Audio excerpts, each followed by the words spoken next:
Breaking news Chittoor gang rape కేసులో దర్యాప్తు మరింత స్పీడప్ అయింది. బాలికపై అత్యాచారానికి పాల్పడ్డ ముగ్గురు యువకులను అరెస్ట్ చేసిన పోలీసులు రోడ్డుపై నడిపించి కోర్టుకు తీసుకెళ్లారు.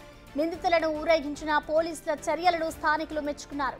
తప్పు చేసిన వారికి కఠిన శిక్ష వేయాలని డిమాండ్ చేస్తున్నారు.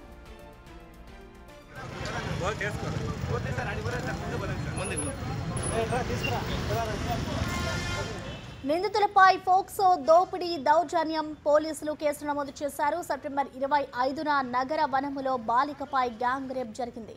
కాగా ఘటనకు ముందు నిందితులు వైసీపీలో యాక్టివ్గా ఉన్నట్లు పోలీసులు చెబుతున్నారు. అదేవిధంగా గతంలో రీకాల్ చంద్రబాబు కార్యక్రమాల్లోనూ పాల్గొన్నట్లు గుర్తించారు. ఘటనపై లోతుగా దర్యాప్తు చేపట్టిన పోలీసులకు విస్తుపోయే నిజాలు వెలుగులోకి వచ్చాయి. పట్టుబడ్డ ముగ్గురు యువకులు ఇతర రాష్ట్రాల నుండి లిక్కర్ తరలింపు, లాటరీ దందాతో పాటు పేకాట శిబిరాలు నిర్వహిస్తున్నట్లుగా గుర్తించారు.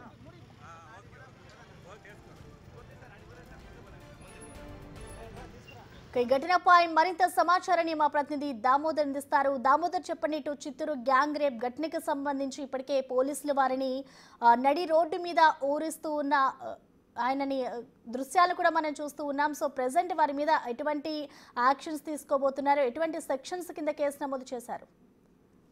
ప్రసన్న నగరవనంలో గత నెల 25వ తేదీ అత్యాచారానికి మైనర్ బాలికపై అత్యాచారానికి పాల్పడిన ముగ్గురు నిందితులను ఈ రోజు పోలీసులు మీడియా ఎదుట హాజరుపరిచారు. ఆ తర్వాత నేరుగా వారిని వన్ టౌన్ పోలీస్ స్టేషన్, ఏదైతే కోర్టు సమీపంలో ఉన్న వన్ టౌన్ పోలీస్ స్టేషన్ నుంచి కోర్టు వరకు నడిపించుకుంటూ వెళ్లారు. ముఖ్యంగా గతంలో ఏదైతే నిందితులకు మాస్కులు వేసి తీసుకెళ్లేవారు, కానీ ఈ అత్యాచారానికి పాల్పడిన వారి గురించి ప్రజలందరికీ తెలియజెప్పాలనే కారణంతో పోలీసులు ఈ విధమైన చర్యలు తీసుకున్నట్టు తెలుస్తుంది. ముఖ్యంగా ఏదైతే పోస్కో చట్టంతో పాటు ఏదైతే దోపిడీ, అదేవిధంగా దౌర్జన్యం చేసిన కేసుల మీద వీరి మీద నమోదైనట్లు తెలుస్తుంది. అదేవిధంగా SC/ST అట్రాసిటీ కేసు కూడా వీరి మీద నమోదు చేశారు. గత 3 రోజులుగా పోలీసుల అదుపులో ఉన్న వీరిని పోలీసులు సమగ్రంగా విచారించినట్టు తెలుస్తుంది. ముఖ్యంగా గతంలో ఒక వైసీపీ కార్పొరేటర్ వద్ద అనుచరులుగా ఉన్నారు. అదేవిధంగా వీరిలో ఇద్దరు ఒక ప్రైవేట్ బ్యాంక్ లో సేల్స్ మేనేజర్ గా పనిచేశారు. వీరిలో కిషోర్ అనే యువకుడు యాక్టివ్ గా వైసీపీ కార్యకర్తగా చాలా కాలం యాక్టివ్ గా పనిచేశాడు. అంతేకాకుండా గత నెల 15వ తేదీన అతను లోకేష్ రెడ్డి అనే వైసీపీ నుంచి టీడీపీకి చేరిన అతని ద్వారా తెలుగుదేశం పార్టీ కండువా కప్పుకున్నట్లు సమాచారం. ఏదైతే వీరంతా కిషోర్ అనే యువకుడు నేతృత్వంలోనే మొత్తం వ్యవహారం నడిచినట్టు తెలుస్తుంది. ఇతను గతంలో కూడా ఏదైతే పోలీసులు ఈ విధంగా నగరవనంలోకి వచ్చే వారి మీద అత్యాచారాలకు పాల్పడినట్లు, అదేవిధంగా ఏదైతే అత్యాచారానికి దీంతో పాటు బెదిరించడము, ఈ విధంగా రహస్యంగా ఎవరైనా ప్రేమికులు కలుసుకుంటున్నప్పుడు వారిని గుర్తించడము, వారిని బెదిరించి వారి మీద ఈ విధమైన దాడులకు పాల్పడడం లాంటి కార్యకలాపాలు చేసినట్లు సమాచారము. దీంతో వీరిపైన పోలీసులు 3 రోజుల పాటు సమగ్రంగా విచారించిన తర్వాత వీరిపైన సీరియస్ గా యాక్షన్ తీసుకున్నట్లు తెలుస్తుంది. అదేవిధంగా వీరిని గతంలో ఏదైతే 25వ తేదీ ఘటన జరిగిన తర్వాత 26వ తేదీ సాయంత్రము సమీపంలోని గ్రామస్తులు, ఏదైతే మైనర్ బాలిక స్నేహితుడు ఇచ్చిన సమాచారం మేరకు వీరిని సమీప గ్రామస్తులు పట్టుకుని దేహశుద్ధి చేసి ఆ తర్వాత పోలీసులకు అప్పగించారు. వీరిలో ఒకరు మిస్ అయ్యారు. ఆ తర్వాత జరిగిన పరిణామాల ఫలితంగానే వీరిని పోలీసులు పట్టుకోగలిగారు.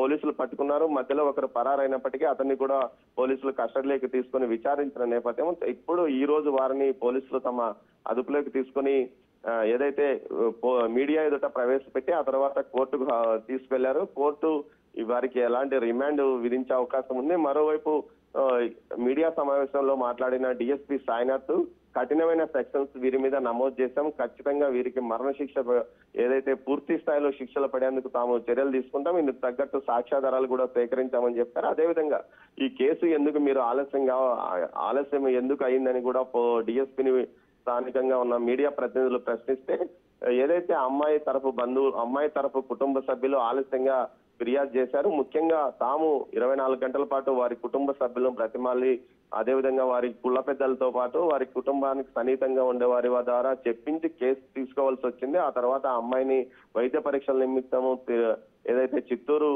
ప్రభుత్వ ఆసుపత్రిలోని 1 స్టాప్ సెంటర్ కి పంపించాము. ఆ తర్వాత వైద్య పరీక్షలు పూర్తయిన తర్వాత పూర్తి స్థాయి ఫలితాలు వచ్చిన తర్వాతనే వీరి మీద కేసు నమోదు చేయడం జరిగిందని కూడా చెప్తున్నారు. మొత్తం మీద ఏదైతే బహిరంగంగా వారిని ఊరేగించుతూ తీసుకెళ్లడం, అదేవిధంగా మాస్కులు లేకుండా చేయడము, సంచలనం కలిగించిందని చెప్పవచ్చు. ముఖ్యంగా ఏదైతే మానవ హక్కుల సంఘాలు రేపు ఈ విషయాలను విమర్శిస్తాయి. అదేవిధంగా సుప్రీంకోర్టు గైడ్ లైన్స్ ప్రకారము ఏదైతే నిందితులకు మాస్కులు వేయాలి, అదేవిధంగా వారిని ప్రత్యక్షంగా చూపించకూడదని ఏదైతే కఠినమైన నిబంధనలు ఉన్నప్పటికీ పోలీసులు ఏమాత్రం ఈ విషయంలో వెనుకడుగు వేయకుండా వచ్చే భవిష్యత్తు పరిణామాలను కూడా ఏమాత్రం పట్టించుకోకుండా తమకు ఇబ్బంది కలిగినప్పటికీ పూర్తి స్థాయిలో నిందితుల యొక్క వివరాలు, వీరు చేసిన అకృత్యాలు ప్రజలందరికీ తెలియాలనే కారణంతోనే ఈ విధంగా వారిని రోడ్డుపై నడిపించుకుని తీసుకువెళ్ళినట్లు తెలుస్తుంది. మొత్తం మీద ఈ ఘటనకు సంబంధించి అటు ఇరు పార్టీలు తమవారు కాదంటే తమవారని చెప్పుకొచ్చారు. కానీ సుదీర్ఘ కాలం పాటు ఈ ముగ్గురు యువకులు కిషోర్ నేతృత్వంలో,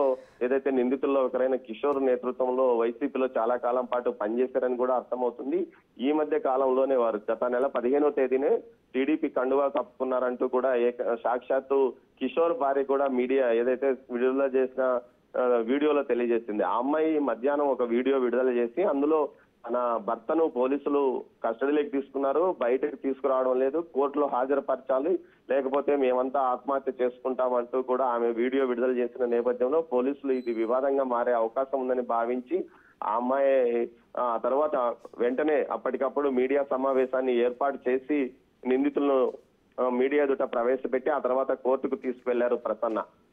అయితే దామోదర్, ఇప్పటికే చూసుకుంటే పోలీసులు ఈ ఘటనపై ఇంకా లోతుగా దర్యాప్తు చేస్తున్న సమయంలో కూడా వీళ్ళు గతంలో పేకాట శిబిరాలు, అలాగే ఇటు లిక్కర్కి సంబంధించి కూడా ఇతర రాష్ట్రాల నుంచి తీసుకొచ్చి అమ్ముతున్నట్లుగా తెలుస్తుంది. అంటే దానిపైన కూడా ఇప్పుడు విచారణ చేస్తారనుకోవచ్చా? ఖచ్చితంగా. ఏదైతే ప్రసన్న ప్రస్తుతం రిమాండ్కి పంపిన తర్వాత, కోర్టు రిమాండ్ ఇచ్చిన తర్వాత ఏదైతే మరోసారి పోలీస్ కస్టడీకి ఇవ్వాలని పోలీసులు కోరే అవకాశం ఉంది. ఈ నేపథ్యంలో తర్వాత వారు కస్టడీకి తీసుకున్న తర్వాత వీరిని పూర్తిగా సమగ్రంగా విచారించే అవకాశం ఉంది. ఇప్పటికే వారు చాలా సమయం పోలీసుల అదుపులో ఉన్నందువల్ల పూర్తిగా సమగ్ర సమాచారం పోలీసులకు తెలిసి ఉంటుందని కూడా తెలుస్తున్నారు. దీంతో పాటు వీరికి సన్నిహితంగా ఉన్నవారు కూడా అజ్ఞాతంలో, అంటే ఏదైతే లిక్కర్ గానీ, అదేవిధంగా పేకాట గానీ, లాటరీ వ్యవహారాల్లో గానీ వీరితో ఆ పనులు చేయించిన వారంతా కూడా కొంత అజ్ఞాతంలోకి వెళ్ళినట్లు కూడా చిత్తూరులో ప్రచారం జరుగుతున్న నేపథ్యం. మొత్తం మీద ఈ వ్యవహారాలకు సంబంధించి పూర్తి స్థాయిలో అటు ప్రభుత్వం, పోలీసులు పూర్తిగా సీరియస్ గానే ఉన్నారు. ఈ నేపథ్యంలోనే ఈ రోజు అయితే ఏదైతే పోలీసులు తీసుకున్న చర్యలను స్థానికులు పెద్ద ఎత్తున అభినందిస్తున్నారు. ముఖ్యంగా వీరిని బహిరంగంగా రోడ్డు మీద నడిపించడాన్ని ప్రతి ఒక్కరూ అభినందిస్తున్నారు. అదేవిధంగా కోర్టు వరకు ఏదైతే ఒక 300 మీటర్ల దూరాన్ని పోలీస్ స్టేషన్ నుంచి ఒక 300 మీటర్ల దూరంలో కోర్టు ఉంటుంది. ఆ ప్రాంతానికి ఊరేగింపుగా వారిని తీసుకువెళ్లారు ప్రసన్న. Thank you Damodar.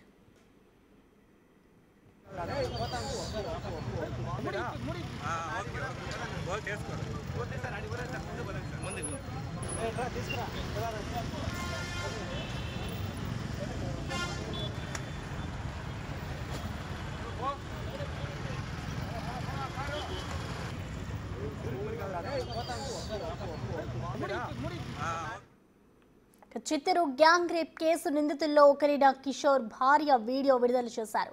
తన భర్తను 3 రోజుల నుంచి పోలీసులు అదుపులో పెట్టుకుని లేడని చెప్పారని ఆరోపించారు. వైసీపీ, టీడీపీ నాయకులు తన భర్తను వాడుకొని ఇప్పుడు సంబంధం లేదని చెప్తున్నారని అన్నారు. కిషోర్కి ఏదైనా జరిగితే తమ కుటుంబం మొత్తం చనిపోతామని ఆమె హెచ్చరించారు. ఈ విషయంలో కలెక్టర్ తమను ఆదుకోవాలంటూ విజ్ఞప్తి చేశారు.